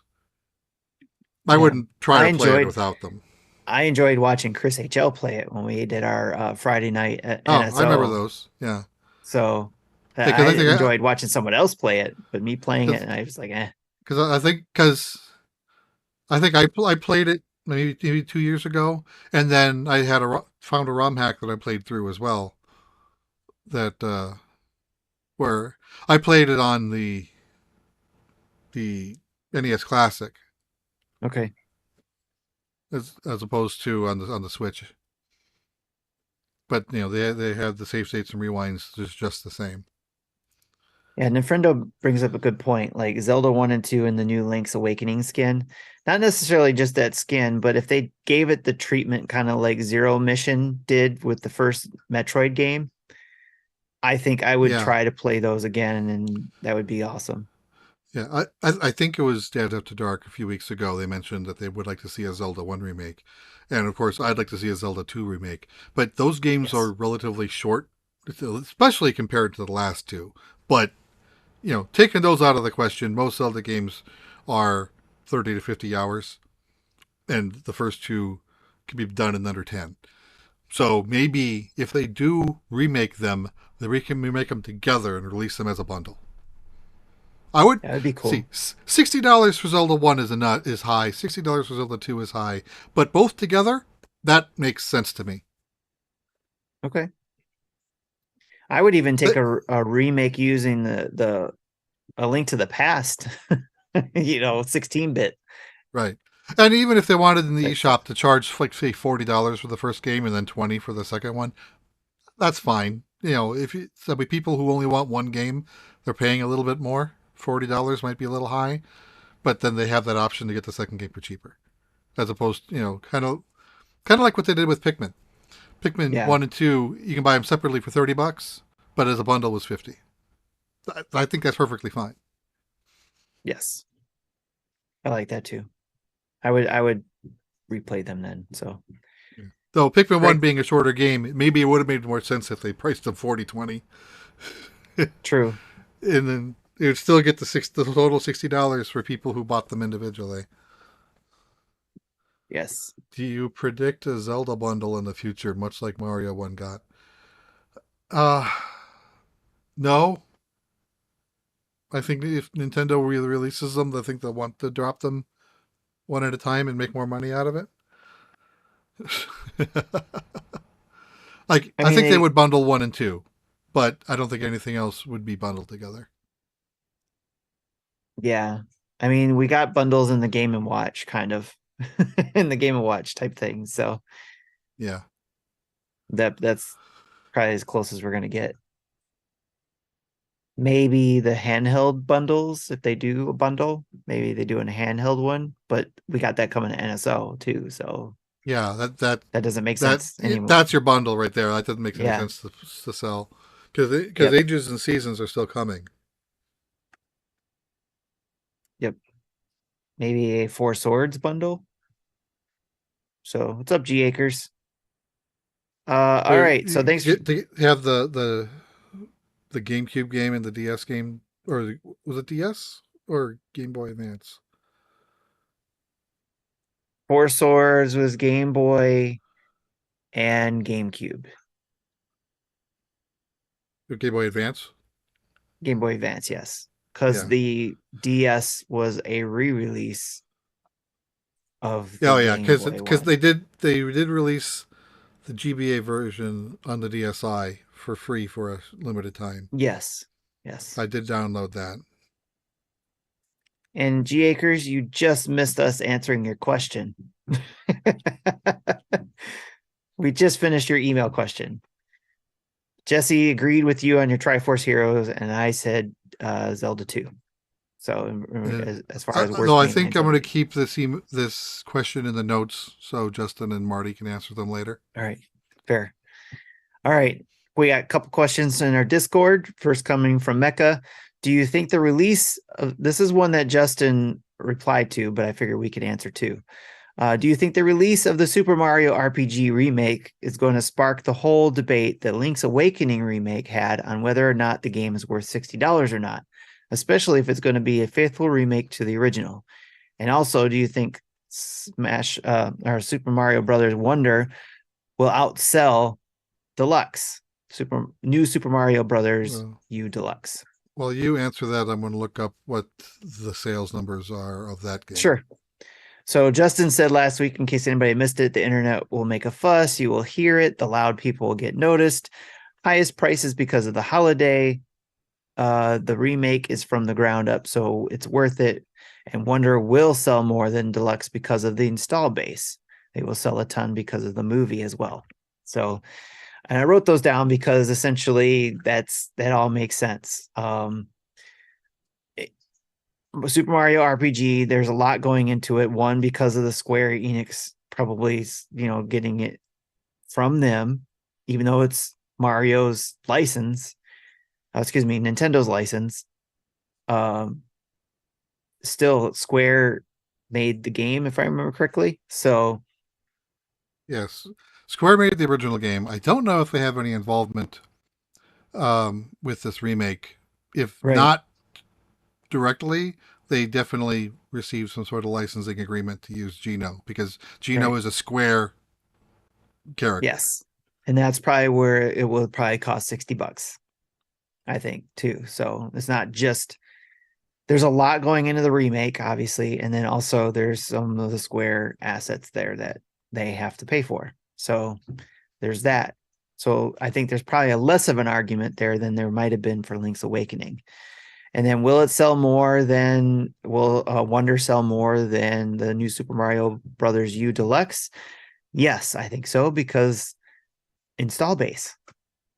Yeah, it actually might be tight because as of the numbers from 2 months ago, the end of fiscal year 2023, Mario Brothers U Deluxe is the ninth best-selling Switch game at 15.41 million. See, I thought that 3D All Stars would sell 15 million in its window. It did not. It sold more like 10. Uh, it sold Where's 9. Odyssey on that list? Odyssey is number 6 at 25.7 million. Okay. So I don't think it'll beat Odyssey numbers. Not at this because Odyssey has had 7-year tail. Uh, Deluxe, while it did have a boost because of the movie, it sold over 500,000 units, whereas Odyssey sold 500,000 units too, apparently. That during that quarter. Um, so I don't think it'll reach Odyssey numbers, but I think it's got a good chance of getting to, if not beating Deluxe. But it's most see we're not going to it releases in October, so we're not going to know until February unless they tweet out we sold 10 million units in 4 days like they did with other games Yeah. like It'll Pokemon be some time until we tier learn, right? So and Tears. But yeah, we're not going to get official numbers until end of Q3 in end of Q3 is the end of calendar year, but we won't know the numbers until first or second week of February. I think eventually it's going to be it definitely will beat Deluxe. And I think it's going to be on par with Odyssey, if not better. Yeah, Um, yeah. It just won't. Especially It won't have a big tail, right. like a 6-year But tail, because it came out we the year after Odyssey. it's going to come down to how they market it, and then also we're going to have the holiday. So if a lot of people are buying it for a holiday gift, um, then I could see it having a lot of numbers there as well. I think it's going to jump up quickly, kind of like how Tears of the Kingdom did, where Oh it yeah, was like it it took a long time for Breath of the Wild, but Tears of the Kingdom was like, boom, here it is. It's like already 10 yeah million or whatever. yeah. Well, in order to get top 10, it needs 15.4. Okay. Um, if it gets say 10 million to beat 3D All Stars, that puts it at 19. So that tells you how dense the top games are. Right. Just so you have to wonder, like, what percentage of all Nintendo owners will want this game? But it's not going to be the same as, say, Zelda, because a lot of Zelda players get a copy to play, and then there's the people who get a copy to keep, right? Right. Collectors. Where I don't think Mario is much into that collector side. I'm sure there is people who collect Mario stuff, but not as big as I would say Zelda is. So you might not get a lot of double dipping there. But yeah, Yeah, I and there usually isn't like a collector's edition with Mario games like there is with Zelda and other games. true. Yeah, so it'll be very interesting for sure. I think it's going to beat Deluxe, but I think I'm excited to see what it does against Odyssey, like 3D versus 2D Mario. We'll see how that goes. Also, this is a bit of a silly question from Mecca, since it sounds like it's just us two, Jesse. If you both were the Yes, main characters in a duo sitcom, what role would each of you two be? If we were in a duo sitcom. I would be the Balky. So that's a dated reference that you kids won't know. I forget the other guy's name. What's the other guy's name again? Cousin Larry. Okay, sure. I'll be his cousin. So it works for me. All right. You Zablanc says, "Hey, dads." remember, well, before, remember Sure. when we did the Tetris Maximus Cup of the new Kirby game, there was one song that I said I hated because it reminded me of the theme song to that sitcom that we just referenced. That's right. Okay. That's funny. And then so every time when that sitcom's theme song comes on, we'll have you break the fourth wall and just say, "Oh, that I hate that." I'm good. I'm good with that. All right. All right. Zablock says, "Hey dads, I got to give credit to Danny Krinner from the Denver Retro Gamers for this question. And so now I'll ask you, is there a developer that excites you so much that when you see their name on a game, you will definitely buy it? Likewise, is there a developer who is always a heck no when you see their name on the game? For me, it's easy. If it's Don't Nod, I'm buying that no matter what. But if it's redacted because the Nintendo dads get codes from them, I will never give them my money." I'm trying to find a Discord. There is, dang it, I'm a member of the Discord of one of the developers. While you're looking that up, I'll mention mine. Okay, I found it. But go Mine ahead. is I don't know if Steam World is its Image and own form. brand, Image and Form, okay, or is that But Thunderful Games? well, it is now officially Thunderful Games, but it before they merged, it was Image and Forum, and that was going to be one of my answers. Yes. That one But for sure. It's like I will buy their games. I had two answers. All The other right. one is called MC2 Games. They do because they do escape room type games, and I've Okay. tried escape room games from multiple different types of developers. This one's definitely my favorite ones.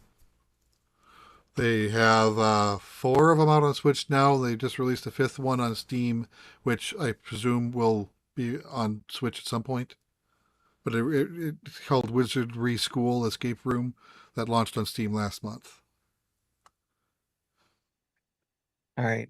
So the one that I'm going to say heck no has a caveat. It's a heck no for now until they release a certain game. Can you guess who I'm about to say? No. That would be a TUI Games. Oh, I right. am not going Yeah. to give a TUI Games any of my money until they release Hatch Tales, because right now they are holding on to my money for a game that I'm still waiting for. I don't blame So you for that. I'm not And I'm not trying to throw shade. I'm just that's like I said, I'm not gonna forever hold my money and not buy any of their games, but I'm just gonna, if they release that game finally, then I will, they'll be back on the list of games to buy from. yeah, like I bought their Picross game, and I think that's the only game I ever bought from them. Yeah, That's my good. developer, which I've already mentioned, is Platinum. All right. I tried the original Bayonetta, didn't get far in it. I tried Transformers Devastation, beautiful graphics.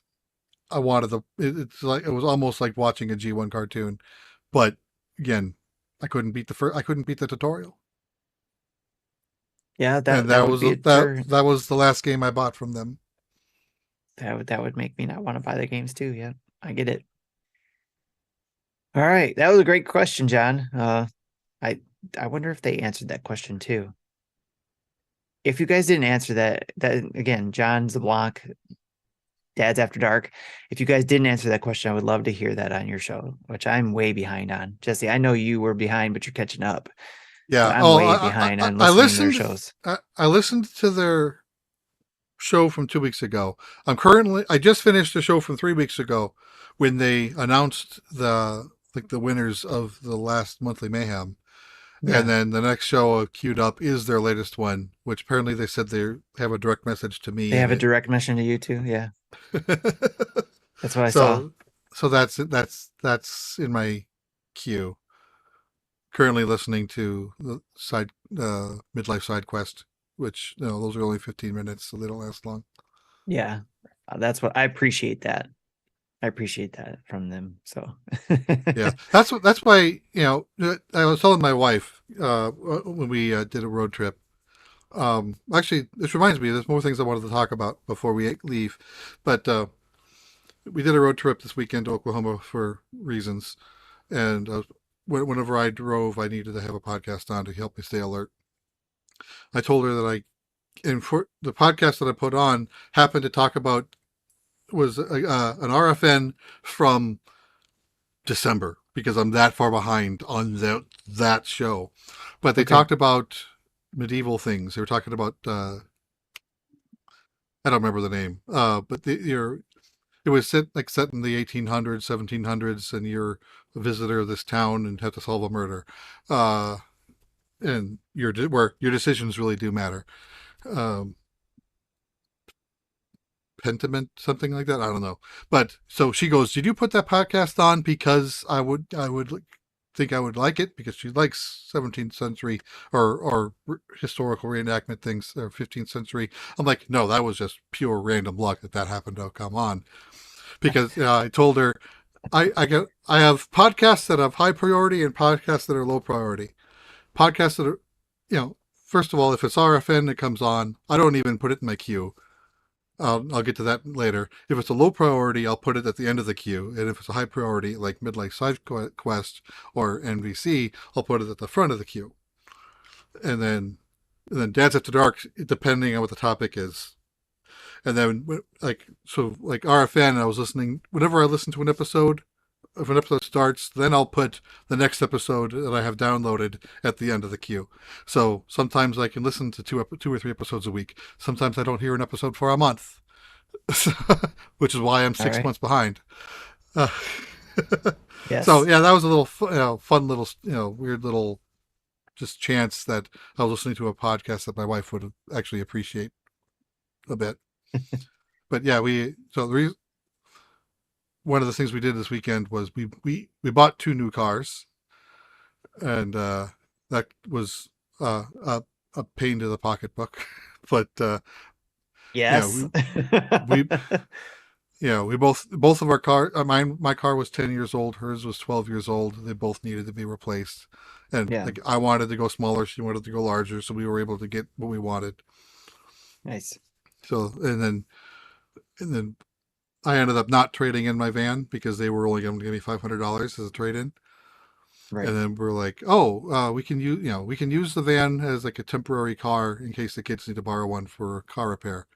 And then we realized, oh, my mother-in-law in Oklahoma doesn't have a car because it got smashed up in a tornado. So that was the road trip to let her borrow my van. Right. All right. And then the other thing I wanted to mention was thank you, Tim, for connecting us. But Eric Plunk had an item he wanted to sell because he needed Yes. money. So he remembered that my um, bucket list system, the game I would spend pretty much almost any money on if I wanted it. He was selling one for a reasonable price. Yep. So Virtual Boy. I now have a Virtual Boy. I have not tried it yet, but I did kind of look at the Get those pieces. armbands for sure before you Right. try that. Try those armbands Well, on your PSVR first. anyway, so See if they work, and if they work, then try the Virtual Boy. so then with it Got came 6 games. games.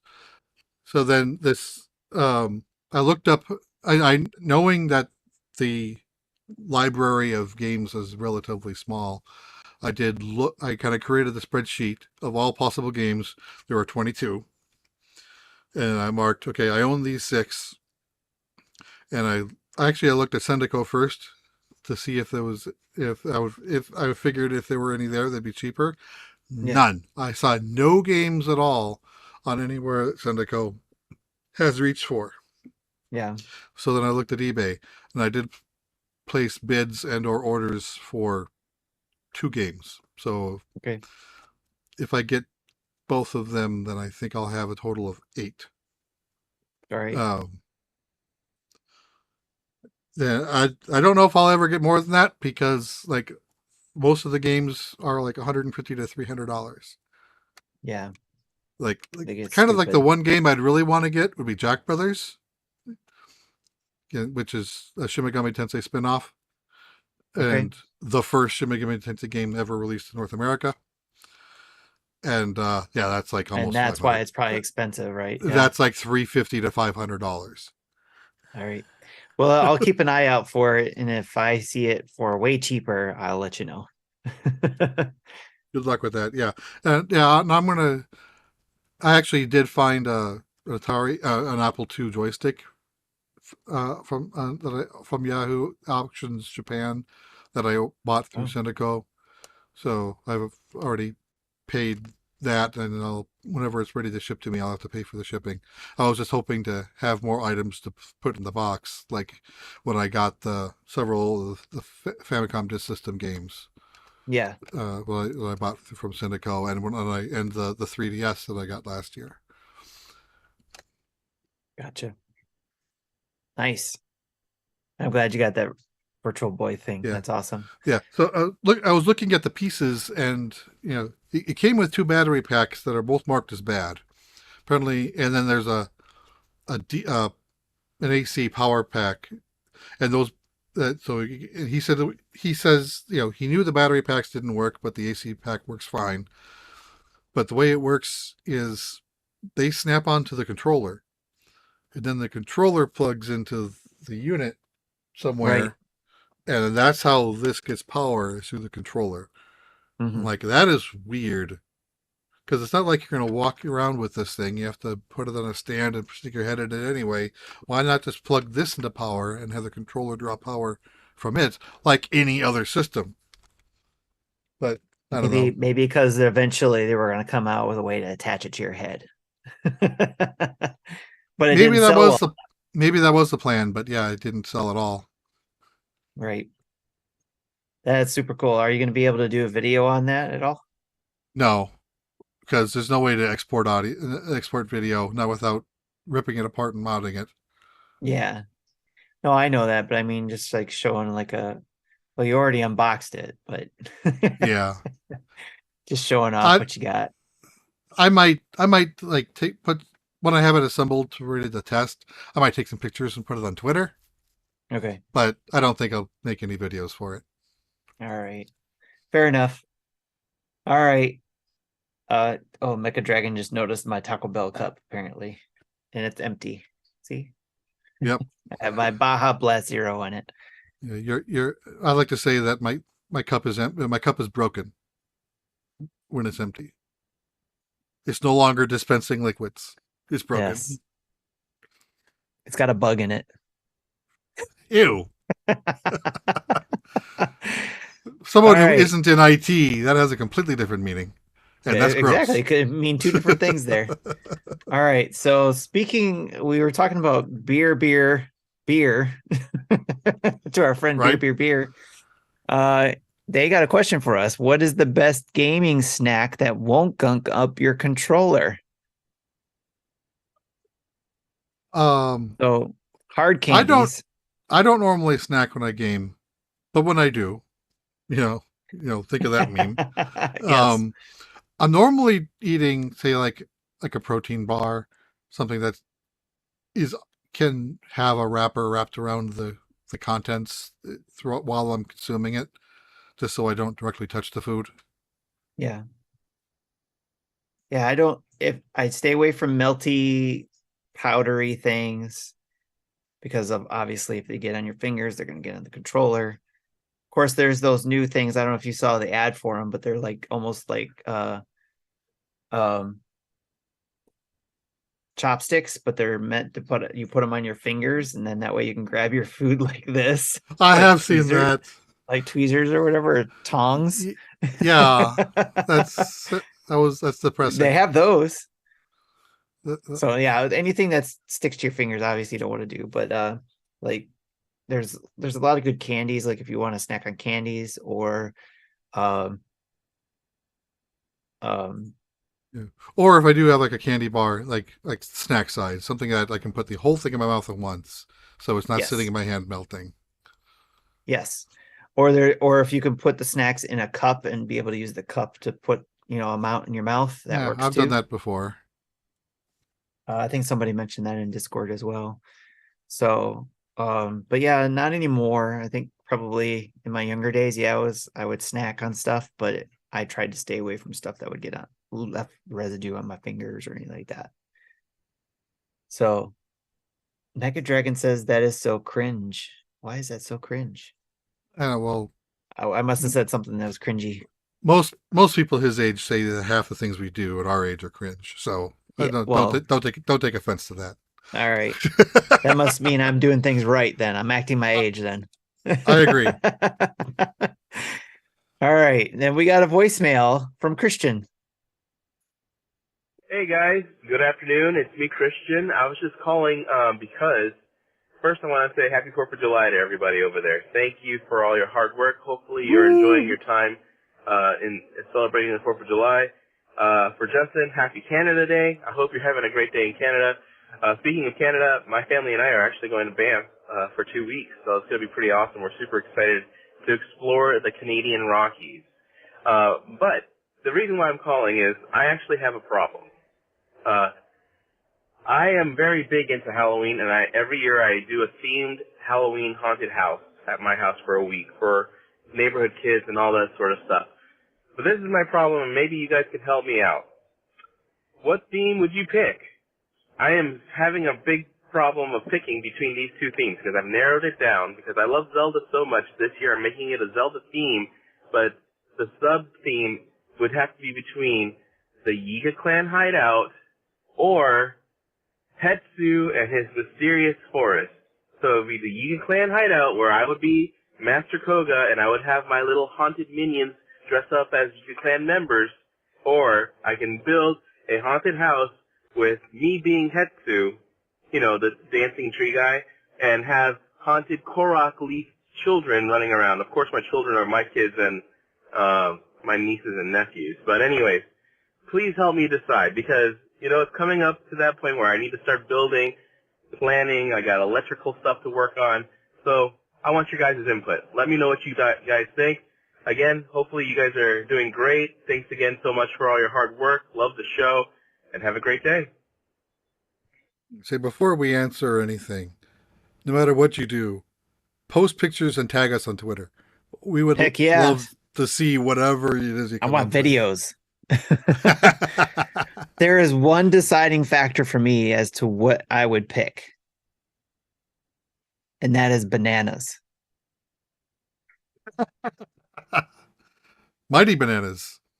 Yes, Mighty Bananas. That is the reason why I would pick the I always forget the name of the clan, but the Yiga. clan one. Yiga. Thanks.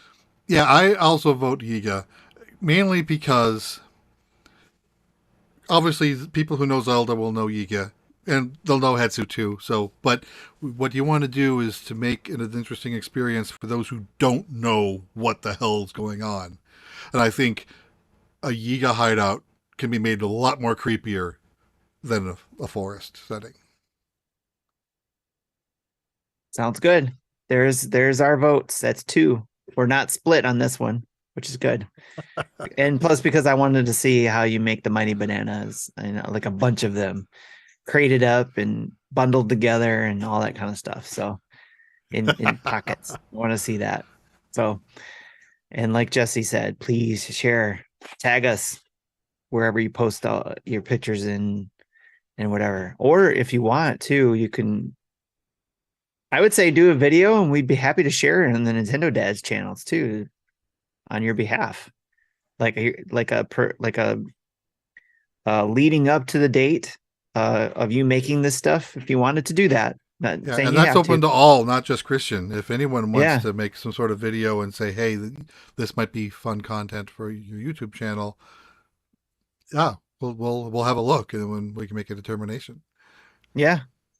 Because it's not just about us, it's about the community sharing what they enjoy, Yeah, and like especially if it's we have around community Nintendo stuff. members do reviews for us on the channel, so this is kind of no different.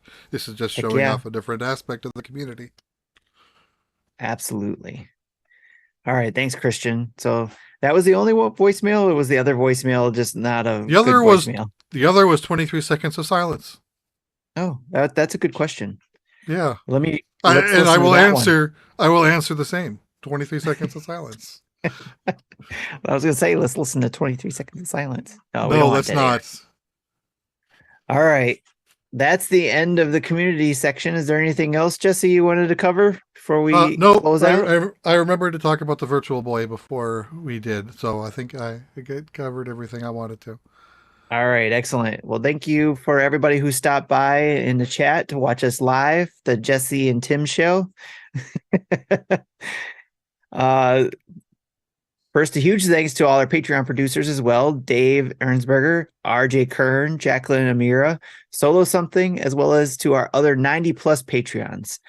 Next, a special thank you to our 17 Twitch subscribers and over 1,408 Twitch followers. And a huge shout out to our 6,828 YouTube subscribers. We're helping us on the road to 10,000 subscribers, right? 10,000, right? Especially at the end of the year. Yeah, sure. 10,000 for our 10-year anniversary. How about that? Can we get to 10,000 for our 10-year anniversary? That's still a stretch, probably. But anyways, It took us this long to get to took us this long to get to 7,000. But anyways, thank you everyone for each and every one of your contributions, whether you subscribe, whether you share us with the people you talk to, all of those different things. We thank you very much. We would not be here if it wasn't for you. We wouldn't be here this long if it wasn't for you. So thank you very much. Check out our website at nintendodads.org for our Spotify podcast feeds on our show, as well as the other NINDADS family of podcasts like Game Pass News, Dad's After Dark Show, and the Retro Logic family of podcasts. Our latest YouTube videos and tweets are there as well. Links to all our social media, Patreon, and Extra Life pages, and our Nintendo Dads merch. And don't forget to check out our sponsor like manscaped.com. Get 20% off your Manscaped order with free shipping with the code NINDADS, NINDADS. Use it while you can. It helps us to keep our partnership with Manscaped, and it also helps save you money. You can contact us in most places like Patreon, Twitter, Facebook, Instagram, Twitch, YouTube, and now Thread by typing Nintendo Dads, or email us at nintendodads@gmail.com, or call in like Christian and leave a voicemail at 929-25-NDADS or 929-256-3237. Big thanks to OC Remix for the music throughout the show. Download our podcast to your favorite podcast app of choice, and please use their service to give us a good review. And if they do 5 stars, please give us 5 stars. Leave a comment. Share us with your community of people on podcast, and again, your podcast choice of app, your app of choice for your podcast listen. Yes.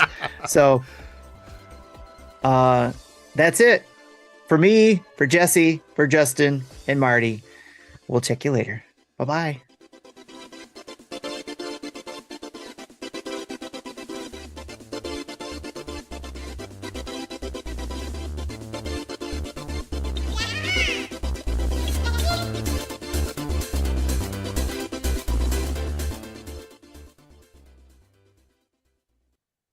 Thank you for listening to Nintendo Dads. Do you know who I am? Nintendo Dads.